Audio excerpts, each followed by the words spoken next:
کیونکہ عدالت بیان کرنے والا اس چیز کا محتاج ہے کہ وہ یہ کہے کہ میں نے یہ کام یعنی برائی نہیں کی، جیسے کہ اس نے یہ کام یعنی برائی نہیں کی، یہ برائی نہیں کی، فلاں گناہ اس نے نہیں کیا، یا یہ کہے کہ یہ فلاں فلاں نیکی کرتا ہے، فلاں فلاں عبادات کرتا ہے، تو یہ تو بہت ساری چیزیں بنتی ہیں. کیا بولا کہ عادل کہنے کے اسباب بہت سارے ہیں، کہ مثلا بندہ یہ پہلے یہ کہے کہ یہ فلاں ایک گناہ فلاں، یہ فلاں گناہ، یہ چوری نہیں کرتا اس لیے یہ عادل ہے جی، یہ جو ہے نا یہ ڈاکہ نہیں مارا اس لیے یہ عادل ہے، یہ شراب نہیں پیتا اس لیے عادل ہے. اور اسی طرح سے مثلا نیکیوں کی بات کریں تو فلاں نیکی کرتا ہے، فلاں نیکی کرتا ہے، فلاں نیکی کرتا ہے. تو عادل ہونے کے اسباب بہت سارے، اس لیے گنوا نہیں سکتا. تو اگر عدل کا سبب اس نے تعدیل کا سبب بیان نہیں کیا، صرف یہ کہہ دیا کہ بندہ عادل ہے، تو اس کی اس گواہی کو قبول کیا جائے گا. جرا صرف وہی قبول ہوگی جو مفسر اور واضح ہو. جرا وہی قبول ہوگی جو کہ مفسر نہیں، مفسر جس کی تفسیر کی گئی ہو. تعدیل تو بغیر تفصیل کے بھی قبول ہو جائے گی، لیکن جرا بغیر تفصیل کے قبول نہیں ہوگی. جس نے کسی پر جرا کیا کہ راوی ٹھیک نہیں، تو صرف اتنا نہیں وہ یہ کہ بندہ ٹھیک نہیں، بندہ ٹھیک نہیں، اسے چاہیے کہ وہ بیان کرے کہ کیوں نہیں ٹھیک، بھائی ٹھیک نہ ہونے کی وجہ کیا ہے.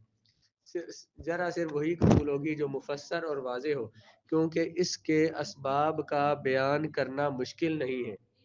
جرا کے اسباب جو ہوتے ہیں وہ بیان کرنا مشکل نہیں ہے. مثلا بندہ کہتا ہے یہ جو متقی نہیں، یہ نماز نہیں پڑھتا، اس وجہ سے یہ عادل نہیں ہے.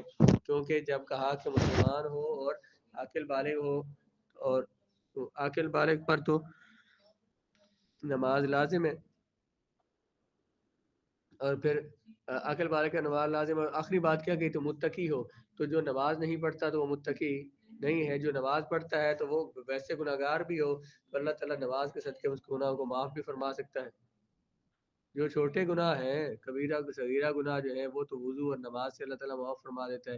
اس لیے اس پر اس نے جرا کی ہے تو اسے جرا کا سبب بیان کرنا پڑے گا. ویسے نہیں بندہ نہیں ٹھیک جی، بندہ نہیں ٹھیک، میں اس کو نہیں مانتا جی، میں فلاں کے پیچھے نماز نہیں پڑھتا ہوں، میں اس کو مانتا نہیں ہوں، یہ صحیح جرا صحیح نہیں ہوگی، کیونکہ اس کے اسباب کا بیان مشکل نہیں ہے. پھر لوگوں کے نزدیک جرا کے اسباب بھی مختلف ہوتے ہیں.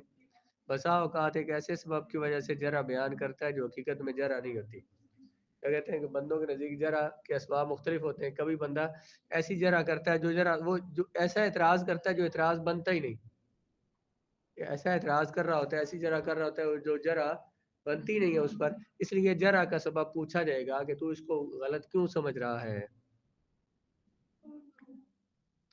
کیونکہ ادھر کیا کہا تھا کہ تعدیل کے اسباب بھی بہت سارے ہیں، سارے گنوا نہیں سکتا، اس لیے وہاں کہنا ضروری نہیں ہے. اور جرح کے اسباب بھی بہت سارے ہیں، کوئی ایک سبب بھی پایا جائے تو بندے پر اعتراض ہو سکتا ہے، اس لیے جرح کے اسباب بیان کرے گا. کیونکہ لوگوں کے نزدیک جرح کے اسباب بھی مختلف ہوتے ہیں. بسا اوقات اکثر اوقات کسی ایسے سبب کی وجہ سے بندہ جرح کرتا ہے جس پر حقیقت میں جرح ہو نہیں سکتی. جیسے ہمارے یہاں لوگ کہتے ہیں اس مولوی صاحب پیچھے نماز نہیں پڑھنی، کیوں جی، یہ جو ہے نا یہ قمیض کے کال رکھواتا ہے. شریف بندے کو بین رکھنی چاہیے، کال رکھواتا ہے اس لیے پیچھے نماز نہیں پڑھتے.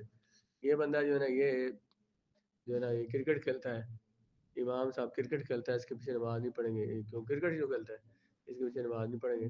اس طرح یہ اعتراض ہوتے ہیں باقاعدہ. آپ لوگوں کے گاؤں میں بھی ہوگا کہ اپنے بیٹے سارے دن کرکٹ کھیلیں، جو مرضی کریں، جہاں کو کپڑ پڑھا رہے کوئی جو مرضی کرے. مولوی جو ہے نا موسم میں کرکٹ کھیلتا ہوں تو جاکسوں کرکٹ کھیلنی چاہیے، اس نے کیا کہا مولوی نے کیا کام کھیلنا، اس لیے اس پر اس پیچھے ہم نماز نہیں پڑھتے. تو یہ جو جرا ہے، یہ جرا بندہ کر رہا ہے، یہ جرا ہے، حقیقت میں جرا بنتی نہیں. فرائض اگر ادا کرتا ہے، جو بندہ فرائض ادا کر رہا ہے تو کچھ ٹائم کے لیے کھیلتا ہے، اسے کھیلنے کی اجازت ہے شریعت میں. اگر وہ اس میں سود جوا یا اس طرح کی وہ چیز نہیں ہے تو وہ اسے کھیلنے کی اجازت ہے. یہ جرا جو کر رہا ہے جرا بنتی نہیں ہے. یہ تو اگر نہ مولوی گڈی رکھی ہے، میں اسے پیچھے نماز نہ پڑھنا. تکلیف اور ہوتی ہے ویسے لی کیوں ہے بیچارے نے، مولوی بھی یار تھکن یہ تو پھر نواب ہو جیسی ہے اس پر ہوئی تھا. ایک مولوی صاحب کو لوگوں نے اس لیے نکال دیا مسجد سے، پچھلے دنوں کی بات ہے کہ وہ عمرہ کر کے آئے تھے، کسی نے عمرہ کرا نہ کہ مولوی ابھی عمرہ کر کے آئے تو دوبارہ پھر کسی عمرے نے پیکے دے دیتا ہے. مولوی صاحب تھے امیر ہو گئے، اس وجہ سے اس مولوی میں ایسا نہیں رکھنا ہے، کیونکہ یہ اگر عمرہ کرنے قابل ہو گیا ہے، ہم چودھری ہو گیا ہم نے نہیں عمرہ کیا تو اے جناب مولوی ہو گئے تو عمرہ کرا ہے، اس لیے اس کو مسجد میں نہیں رکھنا، یہ صرف وجہ۔ تو یہ اس طرح کی جرا ہوتی ہے جو جرا اصل میں جرا ہوتی ہی نہیں ہے۔ تو ویسے جو ابن صلاح فرماتے ہیں کہ پہلی بات ظاہر فقہ اور اصول فقہ میں ثابت اور واضح ہے، یعنی پہلی بات کون سی تھی کہ تعدیل جو ہے بغیر سبب کے بیان بھی کرنا، سبب بیان کے بغیر بھی تعدیل کرنا جائز ہے۔ خطیب الحافظ نے ذکر کیا ہے کہ یہی حفاظ اور ناقدین حدیث کا مذہب ہے، یعنی امام بخاری اور مسلم وغیرہ ہیں، جیسے امام بخاری اور مسلم وغیرہ ہیں۔ اسی لیے بخاری نے راویوں کی ایک جماعت سے حجت لی ہے جس پر اوروں نے جرح کی ہے۔ کیا کہا ہے کہ جو کسی کو عادل قرار دینا ہو تو بغیر سبب بیان کیے بھی اس کو عادل قرار دیا جا سکتا ہے۔ یہ فقہ اور اصول فقہ میں یہ بات واضح ہے اور یہ بات ظاہر بھی ہے، اور یہی حفاظ حدیث اور ناقدین حدیث، حدیث محدثین پر نقد کرنے والے، غور و فکر سے حدیث میں غور و فکر کرنے والے اور حدیث کے الفاظ میں غور و فکر کرنے والے محدثین کا مذہب ہے، جیسے امام بخاری اور مسلم ہے۔ اسی لیے امام بخاری نے راویوں کی ایک ایسی جماعت سے حجت لی ہے، یعنی ان سے حدیثیں لی ہیں جن پر اوروں نے جرح کی ہے، جیسے اکرمہ اور عمر بن مرزوق، اور امام مسلم نے بھی سوید بن سعید اور ایک ایسی جماعت سے حجت لی ہے، ان سے حدیثیں لی ہیں جن میں تان اور جرح مشہور ہے۔ ایسے امام ابو داود نے کیا ہے۔ ان ائمہ حدیث کے اسلوب، ان کے انداز سے بھی یہی اندازہ ہوتا ہے کہ جرح اس وقت تک ثابت نہیں ہوتی جب تک کہ اس کا سبب واضح نہ ہو۔ کہتے ہیں کہ ان جلیل القدر محدثین نے، امام بخاری اور مسلم، امام ابو داود نے بہت سے ایسے لوگوں سے حدیثیں لی ہیں جن پر جرح کی گئی ہے لیکن ان کا سبب بیان نہیں کیا گیا جرح کا، تو جرح کا تب قبول ہوگی جب اس کو جرح کا سبب بیان ہوگا، سبب بیان نہیں کیا گیا پھر بھی انہوں نے اس حدیث کو، ان محدثین نے ان کی حدیثوں کو لیا ہے جن پر جرح تو کی گئی لیکن جرح کا سبب بیان نہیں کیا گیا۔ پوری بات سمجھ؟ ایک ہی آدمی کی جرح اور تعدیل قبول اور ثابت ہو سکتی ہے؟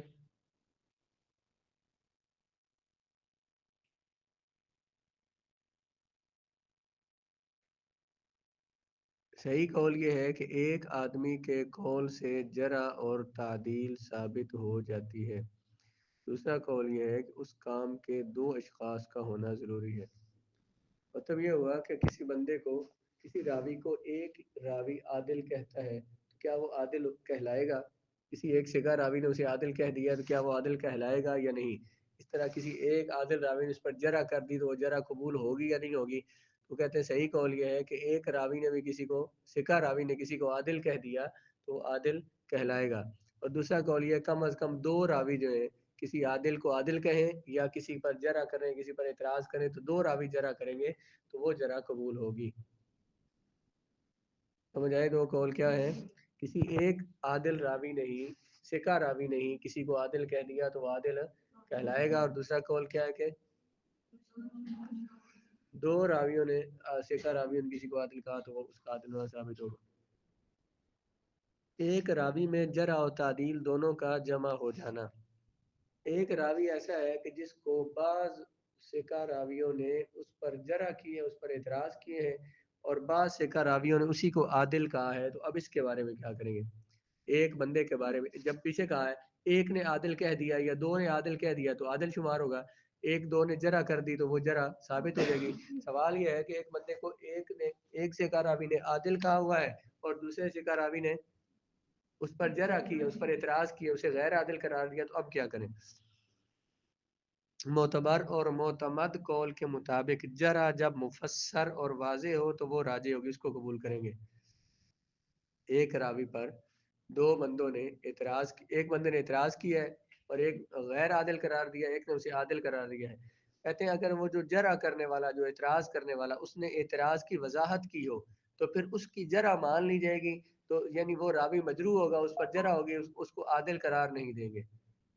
ایک راوی کے بارے میں ایک محدث کے بارے میں دو راویوں نے کلام کیا، ایک نے اسے اور دوسرے نے اسے عادل کہا۔ جس نے جرح کیا اس نے تفسیر بیان کیا ہے کہ میں کس وجہ سے اس پہ اعتراض کر رہا ہوں اور یہ وجہ اس کے اندر پائی جاتی ہے، جرح قبول ہوگی، یعنی اس راوی پر جرح ہے تو پھر اس کی روایت قبول نہیں ہوگی۔ لیکن بعض ائمہ کے نزدیک اگر عدالت بیان کرنے والوں کی تعداد